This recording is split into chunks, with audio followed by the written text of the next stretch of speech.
Kesi ya jinai namba 8606 ya mwaka 2025 Jamhuri dhidi ya Tundu Antipas Lissu.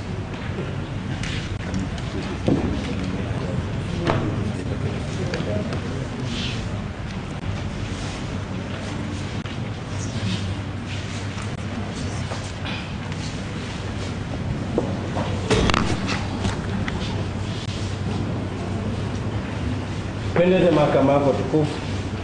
Mheshimiwa Hakimu Mkazi Mkuu, naitwa Nasoro Katuga, serikali mkuu, nasaidiana na Tawabu Isa, wakili wa serikali mwandamizi,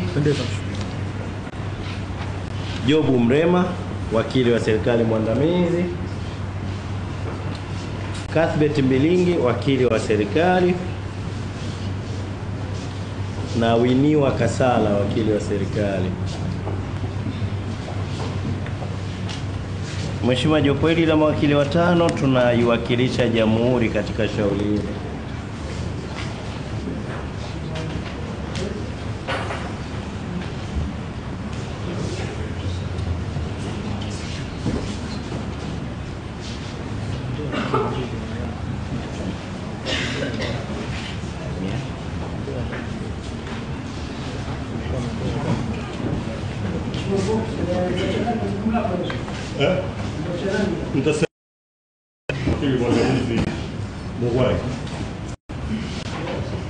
Na kushukuru Mheshimiwa.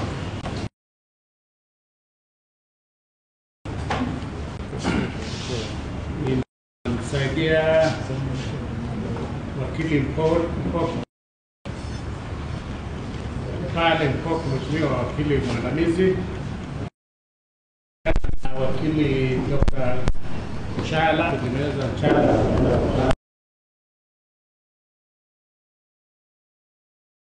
sana. Mwingine ni wakili Debra Kambole, mwingine ni wakili Hekima Wasifu, Mheshimiwa Oti Alois na Sisti. Mwingine ni wakili Selemani Matauka, Mheshimiwa Matauka, Selemani Matauka. Namba 9, Mheshimiwa, ni Michael Mwangasa. Namba 10, Mheshimiwa, ni wakili Deogratias Mahinyila. Edward Teche. Mwingine Mheshimiwa ni Ikoti Lese, ametoka nje huko Msarani, Mheshimiwa Rebecca. Namba 15 ni Maria Mushi. Then we have William Maduhu,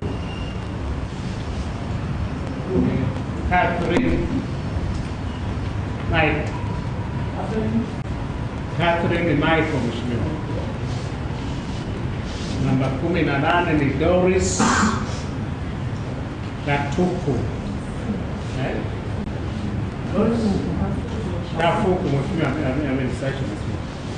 Doris Kafuku. Alafu we have Gloria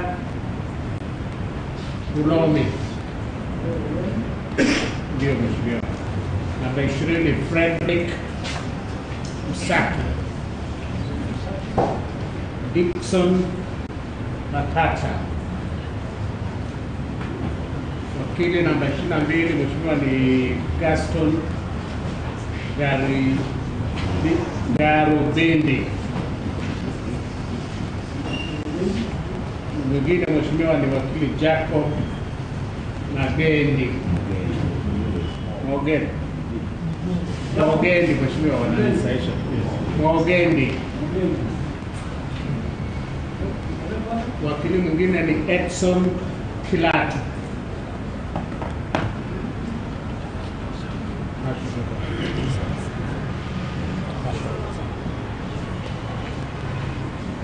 Wakili namba 25 Mheshimiwa ni Nashon Kungu. Namba 26 Ferdinand Ruge. Niko tuje Mheshimiwa. Na 27 na mtambulisha kwako wakili Joseph Gideon.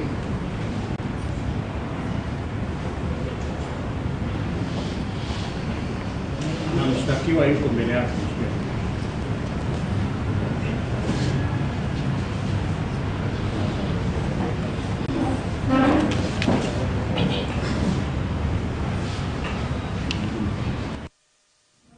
Mheshimiwa Hakimu Mkazi Mkuu, shauri linakuja mbele yako kwa ajili ya kuendelea kusikilizwa.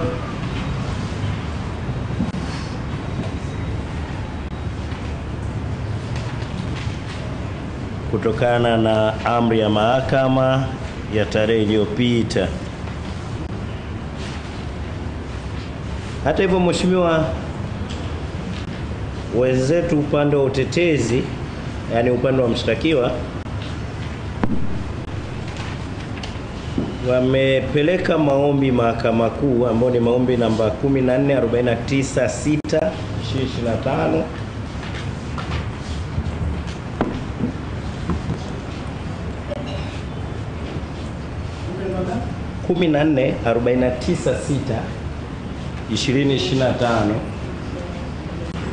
2025 wakiomba mapitio ya shauri hili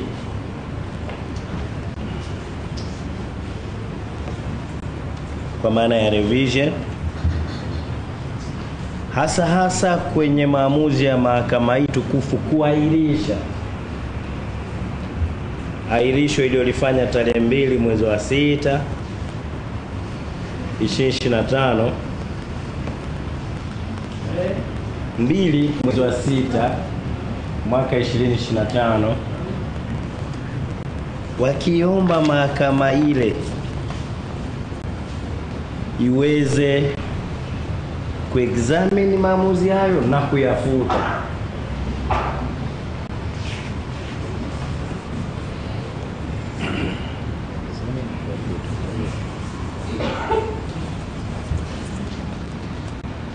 Mheshimiwa, kwa kuanza na shauri hili kwanza, yako mashauri mawili Mheshimiwa, naomba kwanza nizungumzie shauri hili. Lakini pia kuna shauri jingine tena linahusiana na shauri hili ambalo pia tumekuwa saved. Kwanza Mheshimiwa, nisikukatishe. Hii kesi namba 14496 au haya maombi yameshasikilizwa na Mahakama Kuu na maamuzi yake yatakuja tarehe 11 mwezi wa 7 2025. Hoja zimesikilizwa pande zote mbili, hoja nzito zitaamuliwa tarehe hiyo.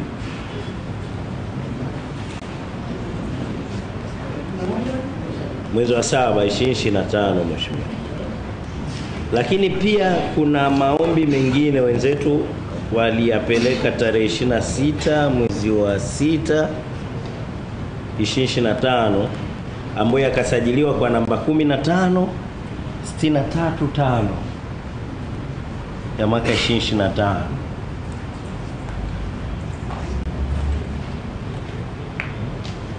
Haya maombi yenyewe ni kuhusiana na shauri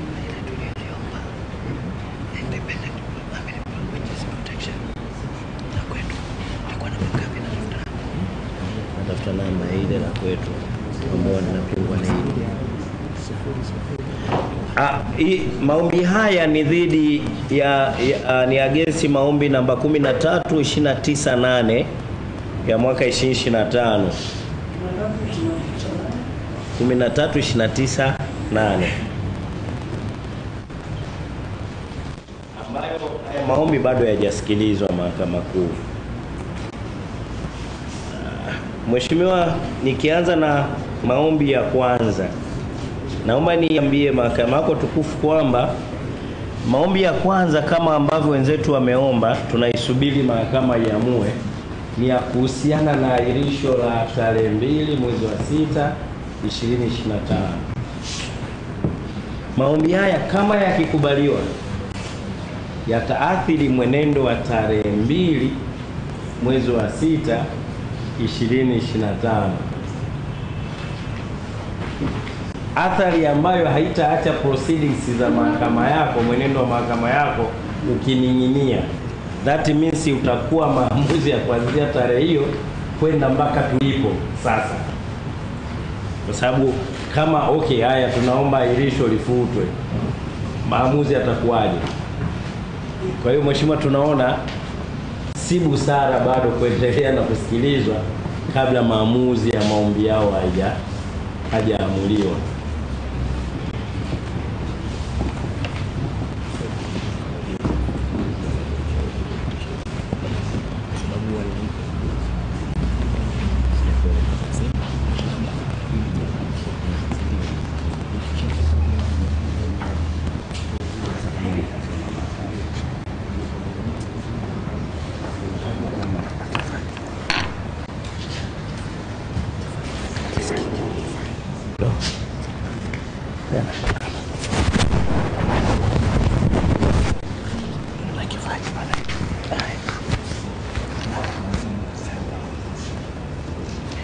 Mheshimiwa, kwa maana ya kwamba kwa sababu hii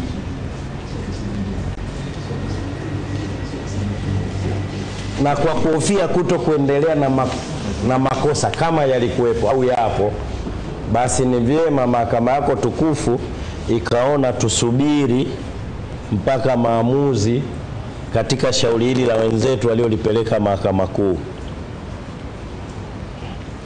Mheshimiwa, shauri jingine ni kama ambavyo tumeeleza 15635 lenyewe lilikuwa linahusiana na shauri hilo namba 13298 ya mwaka 2025 ambalo mahakama hii ya Kisutu iliruhusu upande wa jamhuri baadhi ya mashahidi ambao sio police officers watoe ushahidi wakiwa katika hali ya kificho kwa mazingira ambayo mahakama iliyapokea kutoka upande wa jamhuri. Lakini wenzetu wameomba au wamepeleka shauri hili kwa ajili ya mapitio.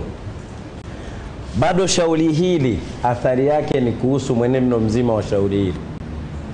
Yaani maombi wenzetu wanaoyapeleka bado athari yake au maamuzi yake ni yanaleta athari kwenye mwenendo mzima wa shauri hili lililoko mbele ya mahakama yako tukufu. Kwa hiyo maamuzi, shauri hili bado halijasikilizwa, ina maana hiyo 15635 halijasikilizwa, liko katika hatua ya awali. Bado pia tunaiomba busara ya mahakama yako tukufu ione sasa ni vyema tukasubiri maamuzi ya hayo wenzetu walioomba kule, ili sasa tuwe na usikilizwaji usikilizaji laini wa shauri hili wakati ambapo wenzetu watakuwa wameshasikilizwa madukuduku yao huko mahakama kuu. Kwa hiyo mheshimiwa, kwa sababu hizo tunaiona mahakama yako sasa iweze kutumia yale mamlaka yake chini ya kifungu cha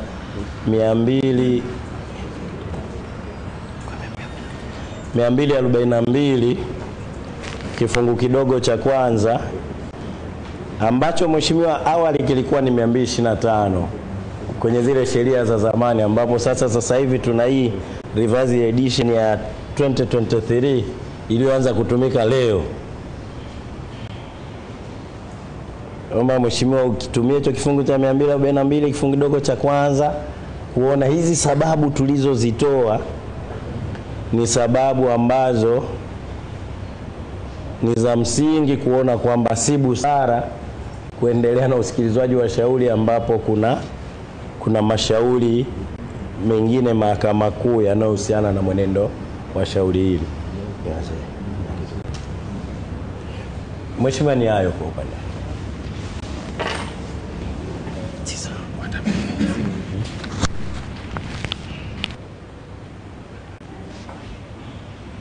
nje mbwai.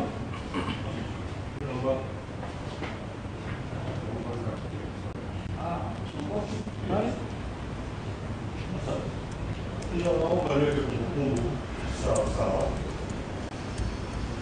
Ni kweli kuna application za revision mbili ambazo zote ziko hapo. Ya kwanza ambayo ni 13.5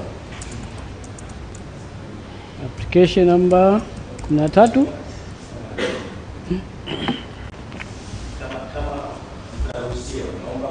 kuweka correction kwenye kuhusiana na shauri la kilichosikilizwa ni mapingamizi kwamba mapingamizi yalikuwa resi na upande wa jamhuri kuhusiana na hiyo ndio alisikilizwa shauri halisi. Okay. Hiyo ruling ya 11 ila mapingamizi yana msingi wala msingi. Naomba niweke hapo. Sawa. Mheshimiwa Poki, endelea. This is the correct position ambayo ni kati ya vitu ambavyo tunataka kusahihisha. Aha. Ilikuwa Ijumaa. Sawa. Kitu cha pili ambacho nataka kusahihisha ni kwamba revision hiyo ya kwanza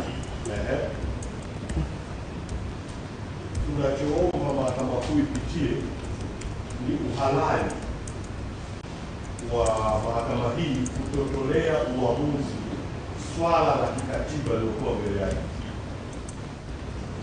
But it's just a portion of the equation of constitutionality of witness protection.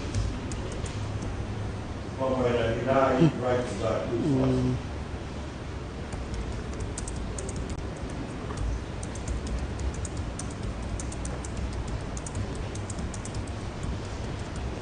Na wala hatakuwa tunapinga adjournment kama wanasema. Tulikuwa tunapinga mahakama kutoa reference au kuitolea uamuzi maombi yetu ya reference kwa ajili ya constitutional issues ambayo tunamebeli. But those are the two clarifications ambazo tunataka kufanya. Wakili inshallah ataendelea kwenye swala hili. Mheshimiwa Dr. Shah, karibu. Mheshimiwa Jaji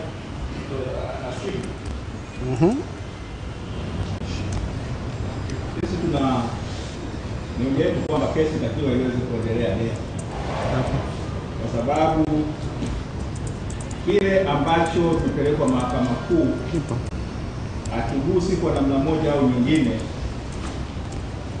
uendelezaji wa utoaji wa ushahidi ambao tulikuwa tumeambiwa na wenzetu kwamba yule mtaalamu wao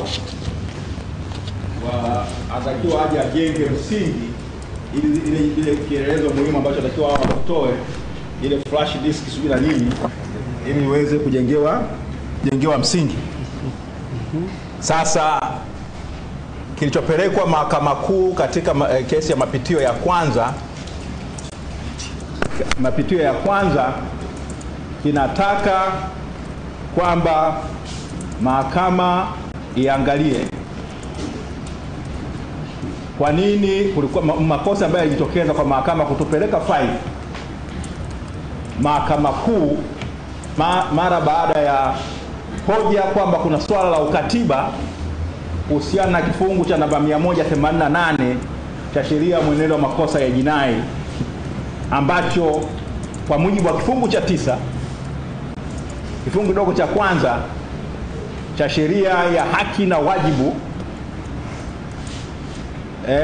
ile sheria ya ukazaji au utekelezaji wa haki na wajibu za wananchi au za watu, Basic Rights and Duties Enforcement Act, inadai kwamba mara baada ya hiyo hoja kusemwa mahakama inatakiwa kulipeleka hilo faili katika mahakama kuu ili ukatiba uweze kuamuliwa. Ndicho ambacho tumepeleka katika mahakama kuu, na hicho akigusi kwa namna moja yoyote ile kuhusiana na swala la hawa mashahidi ambao wao si wa kificho. Kama huyo shahidi mwingine angekuwa ni wa kificho, kulikuwa na hiyo hoja, labda hawajasema hivyo mheshimiwa, na sipendi kuwasemea, na madhara ya kuisema hawana haki ya kuisema. Ni kwamba ni shahidi wao ambaye ni polisi, ambaye si raia, ndiye ambaye anakuja kutoa ushahidi, au kama ungekuwa na shahidi mwingine yeyote yule ambaye ni polisi na si raia, ilitakiwa kesi hii iendelee. Hicho ndicho ambacho kilikuwa kinatakiwa kuendelea. Kwa hiyo tusije tukachanganya vitu, maana kuna kuchanganya mafaili.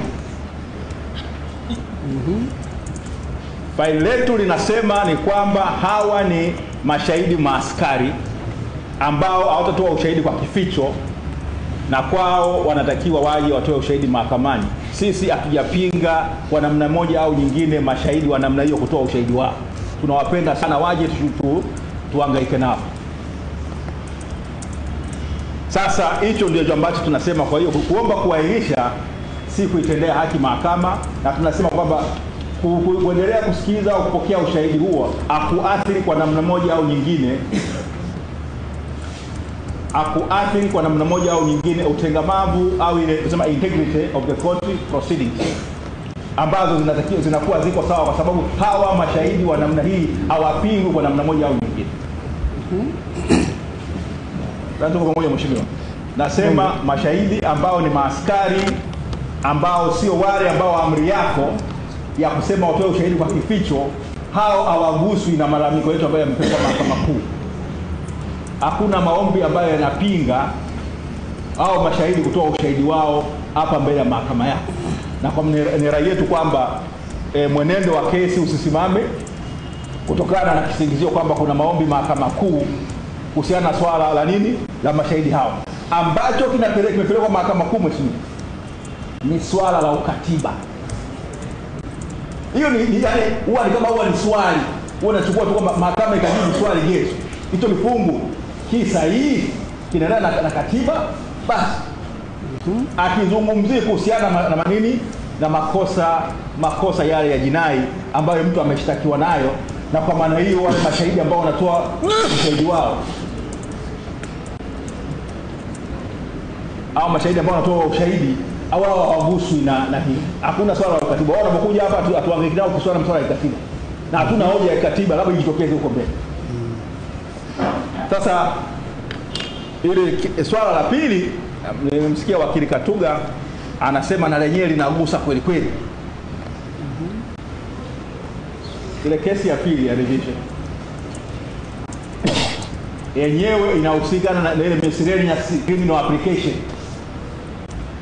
ambayo ilifanywa maombi yalikuwa kwa faragha na upande mmoja. Haya yagusi kesi vile vile kupokea ushahidi kwa mashahidi ambao si wa nini, ambao si maaskari. Wale mashahidi ambao ni maaskari bado wana haki ya kuja kutoa ushahidi wao na wagusu na maombi yetu hayo ya pili. Sisi ambacho kinahangaikiwa kule pengine kwa taarifa tu ya mahakama ni kwamba kulikuwa na viapo vya jumla, watu wanatiwa hofu na nini, kuna hofu, kuna nini. Nasema hivyo, nataka mahakama iangalie kama kweli maombi hayo yalikuwa vile vigezo vilikuwa vimekidhiwa. Sasa hakuna kitu kingine zaidi ya hicho. Kwa hiyo akigusi kesi hii, labda kama wangesema kwamba sisi sheria yetu mmoja tunaye ni mmoja tu, ni huyu ambaye alikuwa ni wazi, ni huyo mmoja, wale wengine wote ni wakipito. Kwa hiyo tutakwama, hatutaweza kuendelea na kesi hii bila mashahidi yao. Mheshimiwa hawakusema hivyo, na maneno yangu yasichukua kama ni ya kwao, au wanaruhusa kuyachukua kutoka kwangu sababu nimesema mimi. Kwa hiyo ninachukulia kwamba wana mashahidi wengi maaskari ambao wanafanya nini kutoa ushahidi.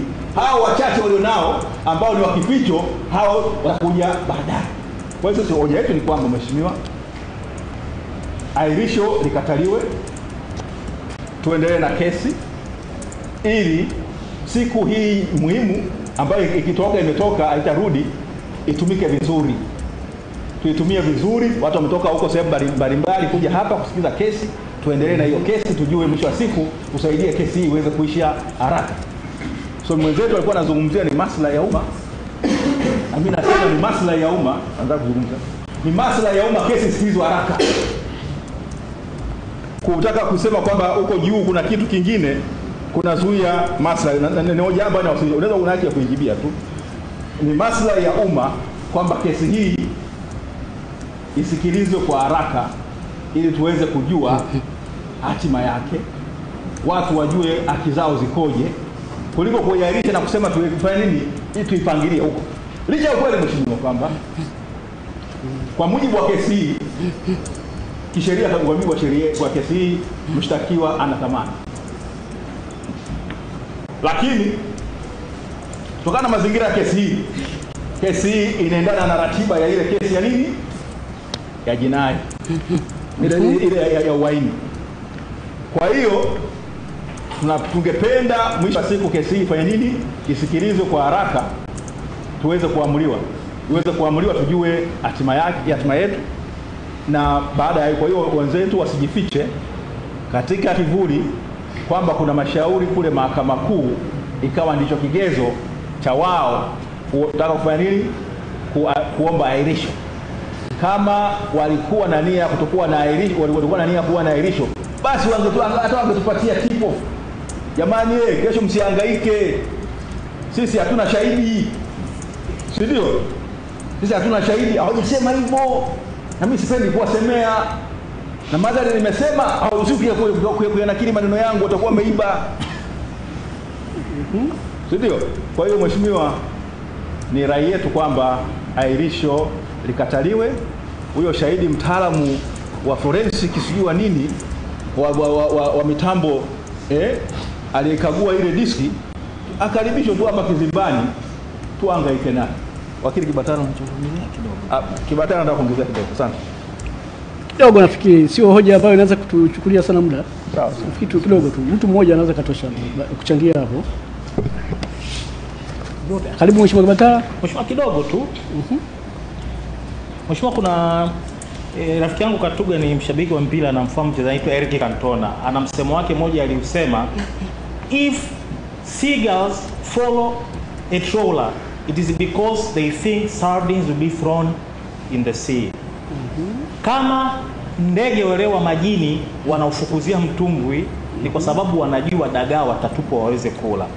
Kwa nini nasema hivyo? Ni kwa sababu haya yote ambayo yanajiri leo ni mwendelezo wa hoja ambazo tumekuwa tunazitoa za kupinga maahirisho, lakini mahakama mwisho wa siku ina balance. Tumeshamaliza kufanya submission, Katuga anaulizwa, hivi ni kwa nini tena umesema wakati submissions zimeshafungwa?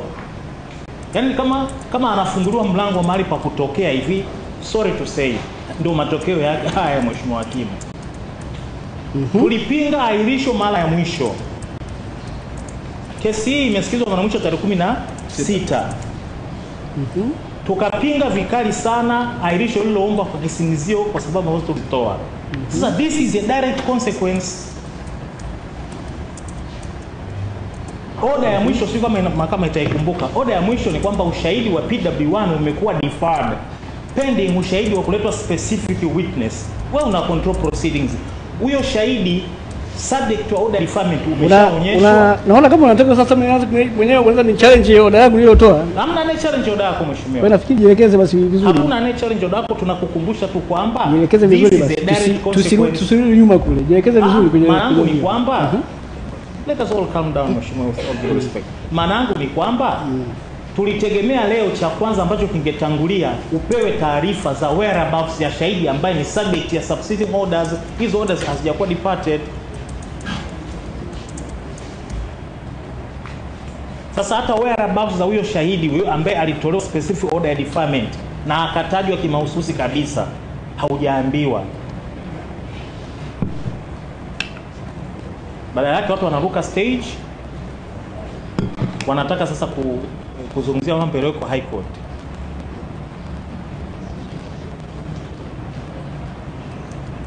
As if your application haikuwa pending wakati PW1 anatoa ushahidi, and they were aware they had been duly served.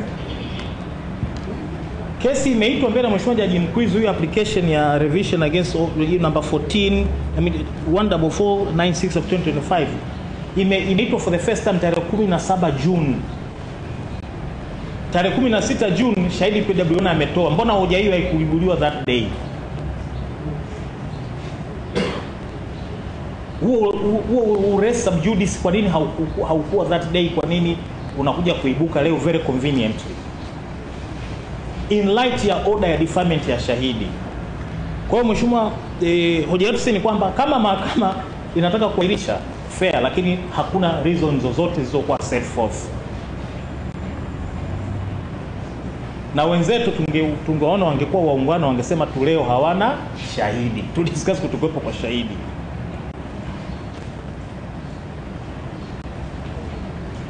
Sita kuchosha kwa kuzungumzia application number 15635 ambayo yenyewe hata kuitwa haijaitwa.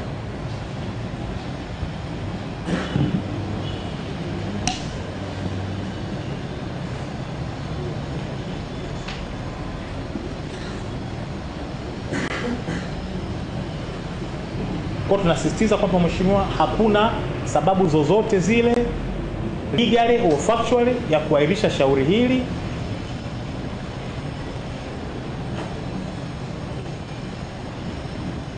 na kama litaahirishwa ni kwa sababu tu ya convenience, to be frank, ya upande wa mashtaka. Seagulls will be following the trawler. We are most obliged.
Swali mheshimiwa, mshtakiwa alikuwa anaomba kidogo kujisitiri.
Mheshimiwa, tunaomba ongeze sauti kidogo.